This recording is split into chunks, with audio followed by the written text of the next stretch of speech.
KT Bradford, and I'm here at the launch event, Samsung Unpacked, for a bunch of different Samsung devices, and we're taking a look at the Samsung Galaxy S5, the fifth generation of the venerable Galaxy S line, or Saga, as we like to call it here. And it basically is, again, a sort of incremental update to what we saw in the Galaxy S4, but it contains some nice features. So it has a 5.1-inch screen instead of 5, full HD, really beautiful actually, but it's not that much bigger than the Galaxy S4. It's pretty compact, but what's interesting about it is that the whole design language is very reminiscent of the Galaxy Note 3, which is sort of backwards from the way Samsung's done stuff before. The back has these little perforations, these little dots, and it shimmers a little bit. This is the blue color for the back. There's going to be 4 colors at launch, and basically, this is a culmination of a lot of different things that Samsung's been doing on a lot of different devices. So you can't see it, but basically the USB port down here has a cover on it because this is water and dust resistant. So if you've got the port covered, you can dunk this in your tub or your pool and it's not going to be totally messed up. It's really nice. Also has a great camera on it. I'm just going to try to do a little bit of demoing here. And basically, it's going to have really fast autofocus, nice clear picture, 16 megapixel camera.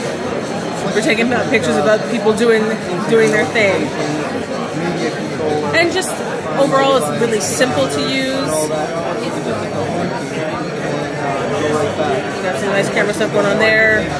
And here again, we have all the different modes that we're used to seeing.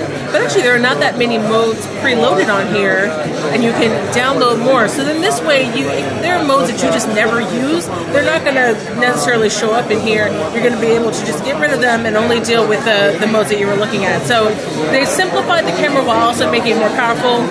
Really like that. And one other thing that they've added is kids mode. And basically this is very similar to what you get on Windows Phone, where you have a kids mode, you go in, kids can do like some different apps that are pre-approved by parents. Very cool. But then if they like try and, they have their little clock, this is all just very reminiscent actually of what the Galaxy tablet that they have for kids. Very reminiscent of that UI. They've incorporated some of the stuff that they've been working on. Again, lots of different things from all the different Galaxy products that they have. So if kids want to exit, they need their parents' permission, they need the password. There we go. So another thing I really like about this is that even though it's sort of a bigger phone, it is actually not too big. It fits right in the hand, feels really good. Again, a lot like the Galaxy S4. There are not a lot of huge changes going on here. Some other specs, this right here is a home button and a fingerprint reader. Where have we seen that before? I don't know. Maybe on an iPhone, something like that. And Samsung has updated the UI a little bit. So again, we have the My Magazine UI that we saw in the Galaxy S3. Still very... there's been an update to what's going on in the notification panel. So they've updated the icons a little bit. And again, this is looking a little bit more like iOS. Then when you go into the settings now is full of icons instead of just necessarily words. It should make it a little bit easier for some people to navigate. And actually, this design doesn't look all that bad at all. These are not all the apps that are necessarily going to be on here, but it gives you a good idea. You've got Flipboard, all the Google apps that you're used to. S Note is on here. And note that it is called S Note. One big thing that Samsung talked about is S Health. And on the back here next to the camera, there's a heart rate monitor, and so that's part of the whole S Health menu. So you're going to be able to monitor your heart rate, as well as you'll get a pedometer, you'll get some other exercise stuff, and a lot of this stuff is going to be tied up in the Galaxy Gear and the Galaxy Gear Fit watch devices, which we're going to talk about in a different video. But just wanted to go over some of the stuff in here.